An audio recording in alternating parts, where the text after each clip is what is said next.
आज राष्ट्रीय जन जन पार्टी के रूप में हम अपने राजनीतिक दल की घोषणा करते हैं। विगत 30 वर्षों से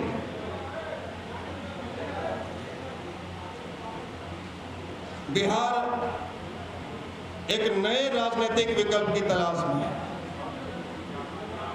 एक ऐसा विकल्प जिसके पास बिहार के विकास को लेकर कुछ विजन हो, जिसके पास बिहार में बेरोजगारी दूर करने को लेकर कोई विजन हो, भ्रष्टाचार मुक्त बिहार बनाने को लेकर कुछ उसके पास सोच हो। ऐसे में सत्ता के लालच में केवल कुर्सी पाने के लिए विगत 30 वर्षों से जो जात पात और हत्या की राजनीति चल रही है बिहार में, अब बिहार की जनता उससे उब चुकी है। और ये आम जनमानस के मांग पर लाखों लोगों के बीच में जाकर उनकी भावनाओं का कद्र करते हुए हमने यह फैसला लिया है कि हम बिहार को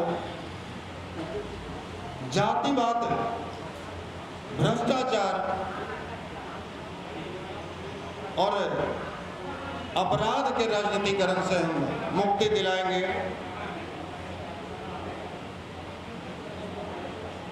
राष्ट्रीय जन जन पार्टी जो जन जन का, जन जन के द्वारा और जन जन के लिए समर्पित पार्टी होगी। बहुत सारे प्रमुख मुद्दों पर हमने गहन अध्ययन करके, विचार विमर्श करके अपने एजेंडे में शामिल किया। आगामी 2020 के बिहार विधानसभा चुनाव में उन तमाम मुद्दों पर हम विस्तार से आप सबों के बीच में प्रकाश डालेंगे, चुनावी घोषणा पत्र जारी करेंगे। विशेष रूप से हमारा फोकस होगा, जिस एजेंडा पर हम ज़्यादा काम करना चाहते हैं, वह यह है कि हम समता मूलक समाज की स्थापना चाहते हैं। हम बिहार को और बिहार के 11 करोड़ जनता को जो बेरोजगारी का दंश झेल रहे हैं, इस लॉकडाउन की स्थिति में, कोरोना महामारी में जो लाखों प्रवासी मजदूर न जाने कितनी यातनाएं सहते हुए दिल्ली से, पंजाब से, हरियाणा से, गुजरात से, तमिलनाडु से, कर्नाटक से पैदल चलकर, भूखे रहकर, पुलिस के डंडे खाकर, ट्रेनों में कटकर, सड़कों पर मरकर और बिहार पहुंचे हैं, उनकी पीड़ा बर्दाश्त से बाहर है। अपने उसी वादे को पूरा करते हुए आज एक राजनीतिक दल की घोषणा राष्ट्रीय जन जन पार्टी के रूप में आप सबों के माध्यम से करने जा रहे हैं। हमने पटना के गांधी मैदान में लाखों लोगों के समक्ष उनकी सहमति से राजनीतिक दल के गठन करने का आह्वान किया था। ये गठन हमने दिल्ली के ताल कटोरा स्टेडियम में हजारों लोगों के बीच करने का फैसला लिया था, लेकिन कोरोना महामारी की वजह से लॉकडाउन की स्थिति में इजाजत नहीं मिलेगी और करना भी उचित नहीं है। सवाल करेंगे जो विगत 30 वर्षों से समाजवाद के नाम पर माननीय जयप्रकाश जी के छद्म अनुयायियों ने जो बिहार को लूटने का काम किया, बिहार और बिहारी शब्द को गाली बनाकर छोड़ दिया। हमारा सवाल उनसे होगा कि आप सोशल इंजीनियरिंग में माहिर थे, आप समाजवाद के तथाकथित पुरोधा थे, तो आप 15 वर्ष आपके विरोधी के शासनकाल और 15 वर्ष आपके शासनकाल में अब तक बिहारी रोजगार से कोसों दूर क्यों हैं? आज भी हमें पंजाब, दिल्ली, हरियाणा, गुजरात, सूरत क्यों भटकना पड़ता है?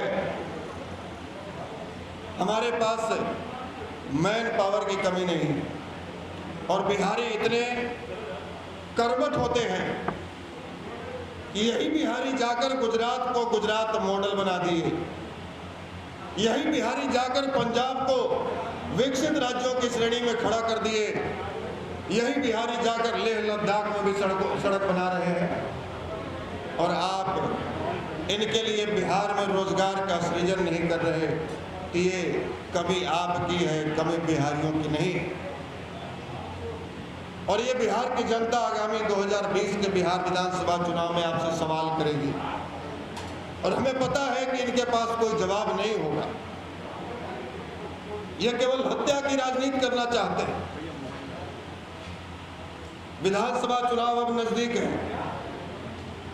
हत्या का दौर शुरू हो चुका है, जैसा कि 2015 के चुनाव में देखने को मिला, 2010 के चुनाव में देखने को मिला, 2005 के चुनाव में देखने को मिला। जब जब चुनाव नजदीक आता है तो जातिगत हत्याएं शुरू हो जाती हैं और उसको जातिगत रंग रूप भी देना शुरू हो जाता है। चाहे आप सिंधुवारी की बात करें या आप गोपालगंज की बात करें, चाहे सत्ता में बैठे लोग हों या विपक्ष में बैठे लोग हों, ये किसी की हत्या होती है तो उसे हत्या एक आम इंसान की हत्या नहीं देखते, वो उस जाति के चश्मे से देखते हैं कि कौन से जाति वालों की हत्या हुई और जाति करने वाला कौन सी जाति का। ये खेल अब बंद होना चाहिए बिहार में। और आप सबों के माध्यम से आप तमाम इलेक्ट्रॉनिक मीडिया, प्रिंट मीडिया, जितने प्रकार के मीडिया चैनल्स से बंधु आए हैं, आप तमाम मीडिया बंधुओं के माध्यम से हम बिहार के 11 करोड़ जनता तक ये संदेश पहुंचाना चाहते हैं कि अगर आप बिहार में बदलाव चाहते हैं, अगर आप चाहते हैं कि रोजगार युक्त, भ्रष्टाचार मुक्त, अपराध मुक्त बिहार हो, तो आपको जो विगत 30 वर्षों से समाजवाद के नाम पर ठगते आ रहे हैं, उनको राजनीतिक रूप से उनका सफाया करना जरूरी है। और ये जो चतुरानन बिहार में है, हम किसी की नाम नहीं लेना चाहते, बिहार की 11 करोड़ जनता जानती है। बिहार में पिछले 30 वर्षों से बिहार के चतुरानन राज कर रहे हैं। 4 लोग ही बिहार के सत्ता के इर्द गिर्द में घूमते हैं और ये चारों एक दूसरे को ढाल के रूप में इस्तेमाल करते हैं। ये चारों एक दूसरे के पूरक हैं। बिहार की जनता को अगर इनसे निजात पाना है, जातिवाद से, भ्रष्टाचार से, अपराध से अगर मुक्ति पाना है,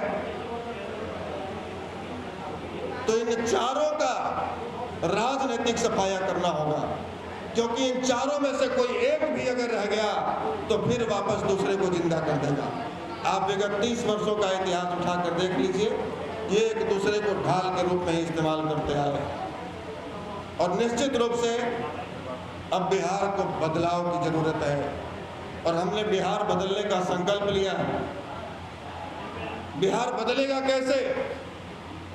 माननीय मुख्यमंत्री जी अखबार में छपवा देते हैं जब चुनाव नजदीक आता है कि 50 लाख रोजगार देंगे। आप 50,000 रोजगार आज तक नहीं दे पाए और अब 4 महीने चुनाव को बचे हैं तो आप 50 लाख रोजगार दें।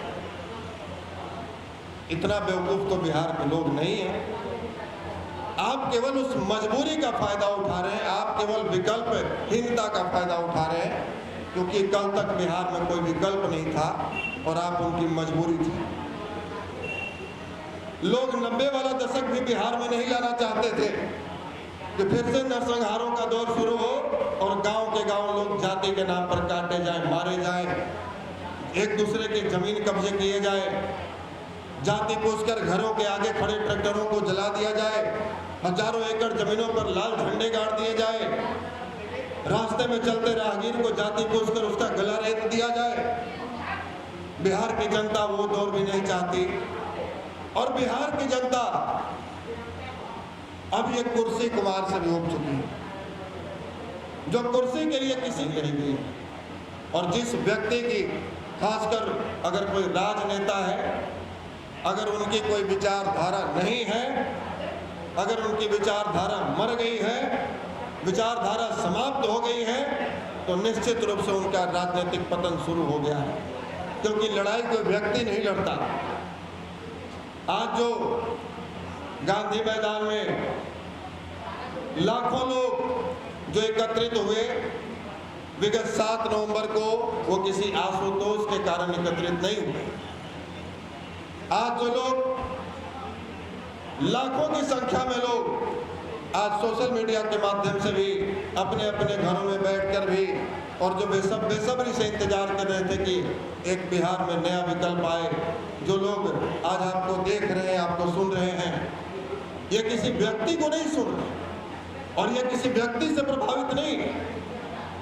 दरअसल लड़ाई कोई व्यक्ति लड़ता ही नहीं, लड़ाई मजबूत विचारधारा के बदौलत लड़ी जाती है, मजबूत सिद्धांत के बदौलत लड़ी जाती है। और हम बहुत मजबूत सिद्धांत और बहुत मजबूत विचारधारा को लेकर राष्ट्रीय जनजन पार्टी का गठन किए हैं और हमें उम्मीद है कि जिस उद्देश्य के साथ में हमने इस पार्टी की नींव रखी है, हम निश्चित रूप से एक न एक दिन उस उद्देश्य को हासिल करेंगे। बिहार की जनता को उनका वाजिब अधिकार दिलाकर रहेंगे। किसी सरकार के बूते की बात नहीं कि 50 लाख रोजगार किसी को चुनाव के टाइम में अनाउंस करके दे दे, लेकिन अगर बिहार के लोगों को बिहार में रोजगार चाहिए तो इसका एकमात्र विकल्प है, एकमात्र रास्ता है कि हाँ, हमें लघु उद्योग पर काम करना होगा। छोटे मोटे इंडस्ट्री बैठाने होंगे, 2 लाख रुपए से लेकर 2 करोड़ तक के छोटे मोटे उद्योग बिहार में लगाने होंगे और बिहार को इंडस्ट्रियल हब बनाना होगा। यहाँ इंडस्ट्रियल क्लस्टर तैयार करना होगा, औद्योगिक क्रांति बिहार में लानी होगी। बिहार क्रांति की भूमि रही है और हमें पूर्ण विश्वास है कि आने वाले समय में औद्योगिक के क्षेत्र में भी हम क्रांति लाएंगे और देश दुनिया में एक इतिहास, बिहार के स्वर्णिम इतिहास में एक नया अध्याय जुड़ेंगे। बहुत धन्यवाद।